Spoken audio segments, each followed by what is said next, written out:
গত পর্বে দেখেছিলাম আউজিয়াও নিজের চোখের আলো হারিয়েও শ্যাডো ওরিয়ারের বিরুদ্ধে লড়াই চালিয়ে গিয়েছিল। অন্যদিকে আউশ একাই ভয়ঙ্কর শ্যাডো ওরিয়ারকে হারিয়ে সবাইকে অবাক করে দেয়। কিন্তু পরিস্থিতি আরো ভয়ঙ্কর হতে চলেছে, কারণ এমন এক শক্তি যুদ্ধক্ষেত্রে আসতে যাচ্ছে যা ড্রাগনরা দেখেও ভয়ে কাঁপবে। গুরুরাবারদের আগমনে পুরো যুদ্ধের মোড় ঘুরে যায়, আর সেই সঙ্গে আউশের সামনে আসবে তার ফাদারের আসল খুনির পরিচয়। কিন্তু আউশ কি প্রতিশোধ নিতে পারবে, নাকি অপেক্ষা করছে তার জন্য আরো ভয়ঙ্কর কোনো বিপদ? তো চলুন শুরু করা যাক। এপিসোডের শুরুতে আমরা দেখতে পাই সেই ব্লু হেয়ার ওরিয়ার মনে মনে ভাবে ও এত সহজেই এই শ্যাডো গডকে কিভাবে হারিয়ে দিল। কিন্তু পরের মুহূর্তে সে গুরুরাবার্ডকে ডেকে পাঠায়, আর কিছুক্ষণ পরেই দেখা যায় ওরিয়ার অসংখ্য গুরুরাবার্ডকে সঙ্গে নিয়ে সেখানে এসে পৌঁছেছে। এই গুরুরাবার্ডরা ড্রাগনদের চিরশত্রু, তাই তাদের দেখে ড্রাগনরা ভয় পেয়ে যায়। এরপর গুরুরাবার্ড গার্ল নিজের ট্রু ফর্মে চলে আসে। তার বিশাল ডানা ছড়িয়ে পড়তেই চারপাশ অন্ধকার হয়ে যায়। পরের মুহূর্তেই সে হাজার হাজার পালক ছুঁড়ে পাওয়ারফুল অ্যাটাক করতে শুরু করে, আর এক ঝটকাতেই অসংখ্য ড্রাগন মাটিতে লুটিয়ে পড়ে। শুধু তাই নয়, তার শরীরের নিচে পড়ে অনেক ড্রাগন পিস্ট হয়ে যায়। মুহূর্তের মধ্যেই শত্রুদের অবস্থা খারাপ হয়ে যায়। এরপর গুরুরাবার্ড গার্ল আবারও আকাশে উঠে যায়, আর এবার সে পাওয়ারফুল ইউন্ড এনার্জি ব্যবহার করে। সঙ্গে সঙ্গে অসংখ্য ড্রাগন বাতাসে উড়ে যেতে থাকে, আর তার কাঁধে বসে থাকা আউলিন একের পর এক শত্রুকে অ্যারো দিয়ে মারতেছিল। তাদের দুজনের অ্যাটাকেই পুরো যুদ্ধক্ষেত্র তছনছ হয়ে যাচ্ছিল। অন্যদিকে ব্লু হেয়ার ড্রাগন প্রিন্স এই সবকিছু দেখে একেবারে অবাক হয়ে যায়। সে বলে, এই গুরুরাবার্ড তো ড্রাগনদের শত্রু, তাহলে ও আউশের কথা শুনতেছে কেন? ঠিক তখনই একটি গুরুরাবার্ড তাদের দিকেই আসতে লাগে। তাকে দেখেই সবাই মিলে অ্যাটাক করতে শুরু করে, কিন্তু গুরুরাবার্ড তাদের কাছে আসতেই ভয়ঙ্কর এনার্জি ছুড়ে দেয়, আর সেই গুরুরাবার্ডের এক অ্যাটাকে অসংখ্য সৈন্য মারা যায়। এটা দেখে সেই প্রিন্স ভয়ে পালানোর চেষ্টা করে, কিন্তু সেই গুরুরাবার্ড তার বিশাল পাঞ্জা দিয়ে তাকে ধরে ফেলে। তারপর সরাসরি তাকে প্রাসাদের উপরে নিয়ে নিচে ছুঁড়ে মারে। এটা দেখে হঠাৎ আউশের মনে পড়ে যায়। সে বলে, ওহ, আমার তো এখনো একজনকে মারার বাকি আছে। এদিকে সেই প্রিন্স আবারও উঠে দাঁড়ায়। সে সৈন্যদের বলে, তোমরা ওকে আটকাও, আমি এখনই গিয়ে আমার ফাদারকে খবর দিচ্ছি। কিন্তু সে ঘুরেই দেখে আউশ তার সামনে দাঁড়িয়ে আছে। আউশ ঠান্ডা গলায় বলে, তাহলে তুমি সেই লোক যে আমার ফাদারকে মেরেছিলে? আমি তাকে যতই ঘৃণা করি না কেন, তোমাকে জীবিত দেখে আমার তার থেকেও আরো বেশি ঘৃণা হচ্ছে। এই কথা বলেই আউশ তার রেড লাইটনিং শট বের করে। ঠিক পরের মুহূর্তে সে এমন এক পাওয়ারফুল অ্যাটাক করে যে প্রিন্স কিছুই বুঝতে পারে না। শুধু এক ঝলক আলো দেখা যায়, এতে সেই শট তার শরীর ভেদ করে চলে যায়, আর সেখানেই সেই ব্লু হেয়ার ওরিয়ার শেষ হয়ে যায়। এরপর গুরুরাবার্ড নিচে নেমে আসে, তার সঙ্গে আউলিনও নেমে আসে। আউলিনকে দেখে আউশ অবাক হয়ে যায়, কারণ তার শিংগুলো পুরোপুরি ঠিক হয়ে গিয়েছিল। তখন ওয়াঞ্চি হাসতে হাসতে বলে, এটা আমি করেছি, আমি শিং ঠিক করতে পারি, দেখে বলো তো কেমন লাগতেছে? আউশ বলে, হ্যাঁ, খুব সুন্দর লাগতেছে। এটা শুনে আউলিন মুচকি মুচকি হাসতে শুরু করে। তখন ওয়াঞ্চি বলে, এটা রোমান্স করার জায়গা না। তখন আউশ বলে, আচ্ছা ঠিক আছে, তুমি এত দেরি করলে কেন? তোমার তো অনেক আগেই চলে আসার কথা ছিল, আমি একাই অনেক শ্যাডো ওরিয়ারকে শেষ করেছি। মেয়েটা তখন বলে, আমাকে দোষ দিও না, গুরুরাবার্ডদের রাজি করাতে আমার অনেক কষ্ট করতে হয়েছে, অনেক এফার্ট করার পর তারা তোমার হেল্প করতে রাজি হয়েছে। এটা শুনে আউশ মাথা নেড়ে বলে, ঠিক আছে, তোমাকে অনেক ধন্যবাদ, আর তুমি সত্যিই আমাকে অনেক হেল্প করেছো। সত্যি বলতে সেলেস্টিয়াল ড্রাগনদের পালাতে দেখে আমার বেশ মজাই লাগতেছিল। তারা গুরুরাবার্ডদের দেখে এমন ভাবে পালাচ্ছিল যেমন শিকারী দেখলে শিকাররা পালায়। কিন্তু আউলিন তখন বলে, এই যুদ্ধে আমাদের ড্রাগন ক্লেনেরও অনেক ক্ষতি হয়েছে। আউশ গম্ভীর হয়ে বলে, হ্যাঁ, তুমি ঠিক বলেছো, তবে ভালো হয়েছে গুলং সময় মতো আমাকে সাহায্য করেছিল, না হলে আমি ওই লোকটাকে কখনোই মারতে পারতাম না। এটা শুনে গুরুরাবার্ড গার্ল অবাক হয়ে বলে, কি, গুলং তোমাকে সাহায্য করেছে? আউশ বলে, হ্যাঁ, আমার কাছে এমন একটা পাওয়ার আছে যার মাধ্যমে আমি তার পাওয়ার সামান করতে পারি। সত্যি বলতে আমি তাকে ধন্যবাদ জানাতে চাই। তখন সেই মেয়েটা বলে, ঠিক আছে, তুমি পরে তাকে ধন্যবাদ বলে দিও, কিন্তু আগে ওই দিকে তাকাও। এরপর প্রাসাদের উপর দেখা যায় শ্যাডো ক্ল্যানের সব পতাকা আর ব্যানার নামিয়ে ফেলা হচ্ছে। ইস্টার্ন ক্ল্যান আবারও নিজেদের সিংহাসনের নিয়ন্ত্রণ ফিরে পেয়েছে। এরপর ইস্টার্ন কিং আউশের সামনে এসে দাঁড়িয়ে বলে, শেষবার আমরা সেলেস্টিয়াল ড্রাগনকে দেখেছিলাম বহু বছর আগে, তারপর থেকে দিনের আলোতে আর কোনো সেলেস্টিয়াল ড্রাগনকে দেখিনি। তুমি সেই প্রথম ড্রাগন যে এসে আমাদের জীবন বাঁচিয়েছে, আমরা তোমার কাছে কৃতজ্ঞ। চারিপাশের সবাই তখন আউশকে নতুন হিরো বলে ডাকতে শুরু করে। তারা বলে, আমরা কখনো ভাবিনি তুমি এসে আমাদের সাহায্য করবে। এটা শুনে আউশ নিজেও অবাক হয়ে যায়। সে বলে, কি, আমি তোমাদের হিরো? পরের মুহূর্তে চারপাশ থেকে সবাই একসঙ্গে চিৎকার করে বলতে থাকে, হিরো, হিরো, হিরো। তখন আউশ তাদের থামিয়ে দিয়ে বলে, আচ্ছা ঠিক আছে, এসব পরে হবে, আগে আমাকে বলো আমার ভাই আউজিয়াও কোথায়? ঠিক তখনই একজন ওরিয়ার দৌড়ে সেখানে আসে, আর হাঁপাতে হাঁপাতে বলে, আমি প্রিন্স আউজিয়াওকে দেখেছি। আর তার কথা শুনে সবার মুখের ভাব বদলে যায়। সে বলে, প্রিন্স আউজিয়াও নর্দার্ন কুইন প্রিন্সেসের সঙ্গে যুদ্ধের মাঝখান থেকে হঠাৎ সে কোথায় যেন গায়েব হয়ে গিয়েছিল। এরপর আউলিন আউশকে বলে, প্রিন্সেস নিশ্চয়ই তাকে নিয়ে নর্দার্ন টেরিটরির দিকে চলে গেছে।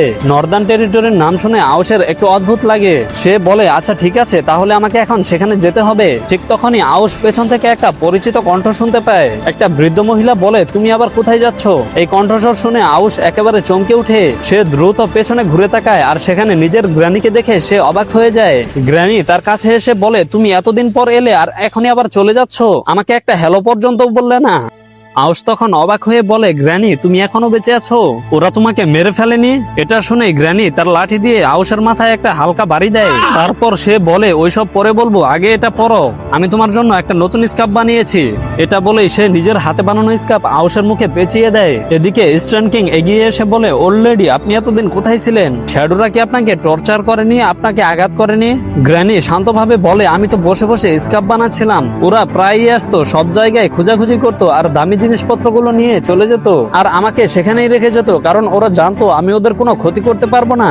এরপর গ্র্যানি বলে, আমি শুনেছি আউজিয়াও নাকি ড্রাগন কিং হয়ে গেছে, তাই আমি তার জন্য একটা ফেয়ারলেস ওয়েপন নিয়ে এসেছি। ফেয়ারলেস ওয়েপনের কথা শুনে আউশের চোখে একটা চমক চলে আসে। সে বলে, কোথায় সেটা, দয়া করে আমাকে দেখাও। কিন্তু গ্র্যানি হঠাৎ পুরোনো দিনের কথা বলতে শুরু করে। সে বলে, যৌবনে আমি গুলংকে খুব ভালোবাসতাম, সে আমাকে কথা দিয়েছিল কখনোই আমাকে ছেড়ে যাবে না, আমিও তাকে কথা দিয়েছিলাম যে সারা জীবন তাকে ভালোবাসবো। আজও সেই দিনগুলোর কথা মনে পড়ে। গ্র্যানির কথা শুনে আউশ কল্পনা করার চেষ্টা করে, একদিকে গুলং আরেকদিকে তার গ্র্যানি। এই দৃশ্য কল্পনা করতে তার গায়ের লোম দাঁড়িয়ে যায়। এটা শুনে গ্র্যানি নিজের পকেট থেকে একটা জিনিস বের করে, সঙ্গে সঙ্গে চারিদিকে ঝলমল করে আলো ছড়িয়ে পড়ে। এটা দেখে সবাই ভাবতে থাকে হয়তো কোনো ডিভাইন ট্রেজার বের হতে যাচ্ছে। সবাই অধীর আগ্রহে অপেক্ষা করতে থাকে। তখন গ্র্যানি গম্ভীর মুখে বলে, এটাই সেই ডিভাইন ট্রেজার, এর নাম গড স্পেয়ার, এই স্পেয়ার দিয়ে গডকেও মারা যাবে। এই কথা শেষ হতে না হতে সবাই তাকিয়ে দেখতে পায় সেই ডিভাইন ট্রেজার আসলে একটা মাছ। এটা দেখে সবাই একেবারে হতবাক হয়ে যায়। আউশ সঙ্গে সঙ্গে মাছটা নিয়ে ইস্টার্ন কিং এর হাতে ধরিয়ে দেয়। তারপর সে বলে, এই ডিভাইন ট্রেজার আপনি সামলে রাখুন আর সাবধানে থাকবেন, কোথাও যেন এই মাছ আপনাকে কামড় না দিয়ে বসে। এরপর গ্র্যানি হঠাৎ আউশকে জড়িয়ে ধরে বলে, তুমি অনেক বড় হয়ে গেছো। এই কথা বলেই গ্র্যানি সেখান থেকে চলে যায়। তখন আউশ ইস্টার্ন কিং এর দিকে তাকিয়ে বলে, থার্ড আঙ্কেল দয়া করে আমার গ্র্যানির খেয়াল রাখবেন, তার আপনার হেল্পের প্রয়োজন। এই কথা বলেই আউশ নিজের ড্রাগন ফর্মে চলে আসে। তারপর সে সরাসরি আকাশের দিকে উড়ে নর্দার্ন টেরিটরির দিকে রওনা দেয়। এরপর আমাদের নর্দার্ন টেরিটরির দৃশ্য দেখানো হয়। সেখানে দেখা যায় আউজিয়াও খুব খারাপ অবস্থায় আছে, তার পুরো শরীরে আঘাতের চিহ্ন আর তার চোখে ব্যান্ডেজ বাঁধা, কারণ সে নিজের চোখের আলো হারিয়ে ফেলেছে। এখন সে আগের চেয়েও অনেক দুর্বল হয়ে গেছে, কিন্তু তার চেয়েও ভয়ঙ্কর একটা সমস্যা তাকে কষ্ট দিতেছে। হঠাৎ সে অদ্ভুত সব ড্রাগনের দৃশ্য দেখতে শুরু করে। সেই দৃশ্যগুলো এতটাই ভয়ঙ্কর ছিল যে তার মাথা ব্যথা শুরু হয়ে যায়। এটা দেখে প্রিন্সেস তাকে জিজ্ঞেস করে, কি হয়েছে, তোমার কোনো সমস্যা হচ্ছে? আউজিয়াও বলে, আমি বারবার অদ্ভুত কিছু ভিজুয়াল দেখতে পাচ্ছি, ওগুলোর কথা মনে হলে আমার খুব কষ্ট হচ্ছে। যেদিন থেকে আমার চোখ নষ্ট হয়ে গেছে সেদিন থেকে এইসব দৃশ্য বারবার আমার চোখের সামনে আসতে শুরু করেছে। তারপর সে জিজ্ঞেস করে, আমাকে বলো স্ট্রেন্সির এখন বর্তমান অবস্থা কি? প্রিন্সেস দীর্ঘ শ্বাস ফেলে বলে, সম্ভবত পুরো স্ট্রেন্সি এখন শ্যাডোদের দখলে চলে গেছে। এটা শুনে আউজিয়াও হতাশ হয়ে বলে, ড্রাগন ক্ল্যান এত বড় বিপদের মধ্যে আছে আর আমি ঠিক এই সময়ে আমি আমার চোখ হারালাম, আমি এখন কি করব? আমার ইনজুরি গুলো এত গভীর যে দ্রুত সুস্থ হওয়া সম্ভব না, আমি কিভাবে আমার ক্ল্যানকে সাহায্য করব? আমি তো নিজের চোখের সামনে আমার ক্ল্যানকে ধ্বংস হতে দেখতে পারি না। এই কথাগুলো সে বলতেছিল আর ঠিক তখনই প্রিন্সেস ধীরে ধীরে তার খুব কাছে চলে আসে। এরপর সে আউজিয়াওকে জড়িয়ে ধরে বলে, তুমি এখনো আমাদের হিরো, অনেক আগেই তুমি আমাদের মন জিতে নিয়েছো। এই কথা বলেই সে আউজিয়াওকে কিস করে। এতে আউজিয়াও পুরো অবাক হয়ে যায়। সে কখনো ভাবেইনি যে প্রিন্সেস এমন কিছু করবে। কিন্তু প্রিন্সেস এখানেই থামে না, সে আরো অনেক কিছু করতে শুরু করে আর তাদের দুজনের মধ্যে একটা রোমান্টিক মুহূর্ত শুরু হয়ে যায়। তারপর আর কি এরপর আমরা দেখতে পাই কিছুক্ষণ পর ড্রাগন কুইন সেখানে এসে হাজির হয়। ড্রাগন কুইনকে দেখে প্রিন্সেস ভয় পেয়ে যায় আর দ্রুত সে সেখান থেকে চলে যায়। এরপর ড্রাগন কুইন আউজিয়াওর কাছে এসে বলে, তোমার জন্য সবচেয়ে বেশি ভালো হবে যত দ্রুত সম্ভব এই জায়গা ছেড়ে চলে যাও। আউজিয়াও অবাক হয়ে বলে, আপনি কে? তখন সেই কুইন বলে, আমি মোনাসা। এই নাম শুনেই আউজিয়াও চমকে ওঠে। সে বলে, মাদার আপনি, অনেক বছর পর আপনাকে দেখতেছি, আপনি কেমন আছেন? কিন্তু মোনাসা ঠান্ডা গলায় বলে, আমাদের আর একে অপরের সঙ্গে দেখা করা উচিত না। আউজিয়াও অবাক হয়ে বলে, কেন? তাহলে আমরা আপনার সঙ্গে দেখা করতে পারবো না কেন? তো মোনাসা বলে, এইসব ব্যাপারে আমার কোনো ইন্টারেস্ট নেই, এইসব ফ্যামিলি ড্রামা আমার ভালো লাগে না, তাই আমার সঙ্গে এভাবে কথা বলো না। আমি তোমার জীবন শুধু এই কারণেই বাঁচিয়েছি কারণ তুমি আমার ব্লাড লাইনের একজন। এই কথা শুনে আউজিয়াও পুরো হতবাক হয়ে যায়। এরপর মোনাসা কাউকে ভিতরে আসতে বলে। তখন সেখানে আরেকজন ড্রাগন ওরিয়ারকে দেখা যায়, তার হাতে একটা শর্ট ছিল। মোনাসা সেই ওরিয়ারকে বলে, শাও এই ড্রাগন শর্টটাকে ফিরিয়ে দাও। শাও নামটা শুনতেই আউজিয়াও অবাক হয়ে যায়। সে বলে, কি তুমি শাও, তুমি এখনো বেঁচে আছো? শাও অবাক হয়ে বলে, তুমি কি আমাকে চিনো? তখন আউজিয়াও বলে, হ্যাঁ অবশ্যই চিনি, আমরা দুজন তো একে অপরের বেস্ট ফ্রেন্ড ছিলাম, আপন ভাইয়ের থেকেও বেশি কাছের। টেনওয়ে বেলেটের সময় শুনেছিলাম তুমি মারা গেছো, কিন্তু আজ তোমাকে জীবিত দেখে খুব ভালো লাগতেছে। তুমি বেঁচে গেলে কিভাবে? তখন মোনাসা বলে, শাওকে আমি বাঁচিয়েছি, আমি তার সোল রিকনস্ট্রাক্ট করেছি, কিন্তু সেই সোল রিকনস্ট্রাক্টের কারণে তার মেমোরি হারিয়ে গেছে। সে নিজের অতীতের কিছুই মনে করতে পারে না। এখন সে আমার পাশে আছে আর আমার জন্য সে যে কারোর সঙ্গে ফাইট করতে প্রস্তুত। এরপর মোনাসা বলে, এই ড্রাগন কিং সর্ড তোমার ফাদারের সর্ড, আজ আমি এটা তোমাকে ফিরিয়ে দিচ্ছি। এই কথা বলেই সে নিজের ড্রাগন এনার্জি দিয়ে সর্ডটাকে অ্যাক্টিভেট করে। মুহূর্তের মধ্যেই সর্ডটা এক নতুন রূপে জেগে ওঠে আর চারিপাশে অনেক পাওয়ারফুল এনার্জি ছড়িয়ে পড়ে। এরপর মোনাসা সেই সর্ডটা আউজিয়ার সামনে ছুঁড়ে ফেলে দেয় আর সেখান থেকে চলে যাওয়ার সময় বলে, সর্ডটা ঠিকভাবে ব্যবহার করো, এমন যেন না হয় তুমি আবারও সব পরিকল্পনা নষ্ট করে দাও। মোনাসা চলে যাওয়ার পর আউজিয়াও ধীরে ধীরে দাঁড়িয়ে ওঠে। তারপর সে নিজের ড্রাগন কিং সর্ডকে ডেকে আনে আর মুহূর্তের মধ্যে সেই সর্ডটা উড়ে এসে তার হাতে চলে আসে।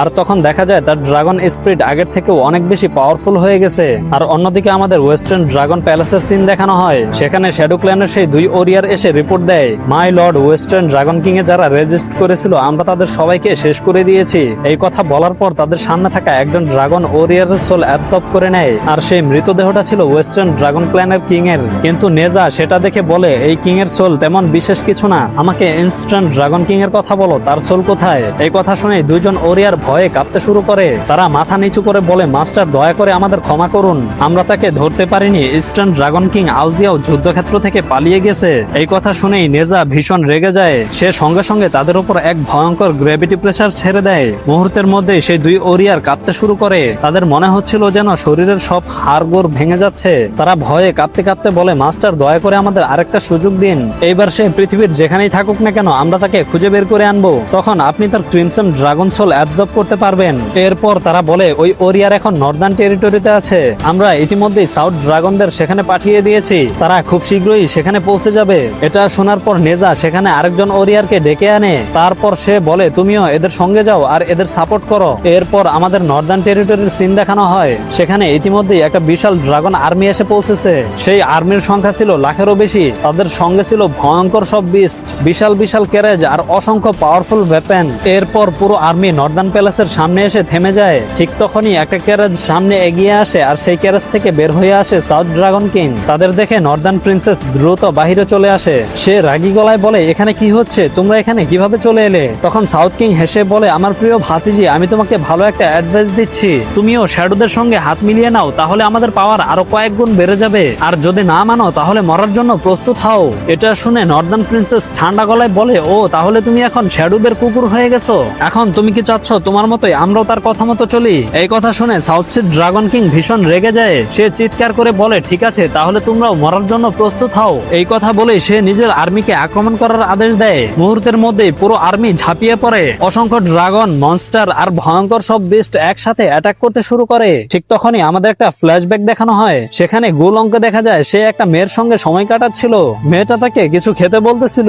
ড্রাগন কিং, এটা খেয়ে বলুন তো কেমন হয়েছে? কিন্তু গুলং ড্রাগনের চোখ ছিল শুধু মেয়েটার দিকেই, মনে হচ্ছিল সে শুধু তার সঙ্গেই সময় কাটাতে চায়। তখন মেয়েটা একটু ভয় পেয়ে বলে, যদি কুইন আমাদের একসঙ্গে দেখে ফেলে তাহলে সে আমাকে মেরে ফেলবে। এটা শুনে গুলং বলে, ওই কুইনের কথা ভুলে যাও, সে আমাকে দেখে কখনোই খুশি হয় না, তাই তাকে ইগনোর করো। কিন্তু এই কথা শেষ হতেই হঠাৎ সেখানে কুইন এসে হাজির হয়। কুইনকে দেখেই মেয়েটা ভয় পেয়ে যায় আর গুলং ড্রাগনেরও অবস্থা খারাপ হয়ে যায়। সে দ্রুত মেয়েটাকে সরিয়ে দিয়ে বলে, আমি শপথ করে বলছি আমি কিছুই করিনি। অন্যদিকে মেয়েটাও কুইনের সামনে হাত জোর করে বলে, দয়া করে আমাকে ক্ষমা করে দিন। কিন্তু কুইন শান্ত গলায় বলে, আমি এখন এসব কথা বলতে আসিনি, আমি তোমাকে চিরদিনের জন্য বিদায় বলতে এসেছি। এটা শুনে গুলং ড্রাগন অবাক হয়ে বলে, তুমি কি চলে যাচ্ছ? আমাকে ছেড়ে চলে যাবে? কুইন তখন বলে, আজ থেকে আমাদের হাজব্যান্ড আর ওয়াইফের সম্পর্ক এখানেই শেষ, তাই আমি এখন চলে যাচ্ছি। এটা শুনে গুলং ড্রাগন বলে, না তুমি আমাকে এভাবে ছেড়ে যেতে পারো না। কিন্তু কুইন কোনো উত্তর দেয় না। সে হালকা করে আইস এনার্জি ছেড়ে দেয় আর মুহূর্তের মধ্যে সেই মেয়েটা বরফের মতো জমে যায়। এটা দেখে গুলং পুরো হতবাক হয়ে যায় আর তার হাত পা পর্যন্ত কাঁপতে শুরু করে। এরপর কুইন বাহিরে চলে আসে। বাহিরে দুইটা ছোট ড্রাগন খেলা করতেছিল। কুইনকে দেখে তারা খেলা থামিয়ে দেয়। কুইন তাদের দিকে তাকিয়ে বলে, এখন থেকে নিজের খেয়াল নিজেরাই রাখবে, যত দ্রুত পারো শক্তিশালী হও আর নিজেদের আরো স্ট্রং বানাও, কারণ হয়তো আমি আর কখনোই তোমাদের সঙ্গে দেখা করতে পারবো না। এই কথা বলেই কুইন সেখান থেকে চলে যায়। প্রথমে ছোট ড্রাগন দুটো কিছুই বুঝতে পারে না, কিন্তু কিছুক্ষণ পর তাদের বুঝতে আর বাকি থাকে না যে তাদের মা তাদেরকে চিরদিনের জন্য ছেড়ে চলে যাচ্ছে। এটা বুঝতে পেরে সেই ছোট ড্রাগনটা দৌড়ে তার মাকে ডাকতে যায়, কিন্তু অন্য ড্রাগনটা তাকে ধরে ফেলে, কারণ সে বুঝে গিয়েছিল তাদের মা এবার সত্যি চলে যাচ্ছে। আর এই আবেগময় মুহূর্তে এই এপিসোড এখানেই শেষ হয়ে যায়। তো ভিডিওটি ভালো লাগলে ভিডিওতে একটু লাইক করে সুন্দর একটি কমেন্ট করে জানিয়ে যাবেন যে এর পরবর্তী ভিডিওতে আপনারা কোন এপিসোড দেখতে চান। তো সবাই ভালো থাকবেন, সুস্থ থাকবেন, দেখা হচ্ছে পরবর্তী ভিডিওতে।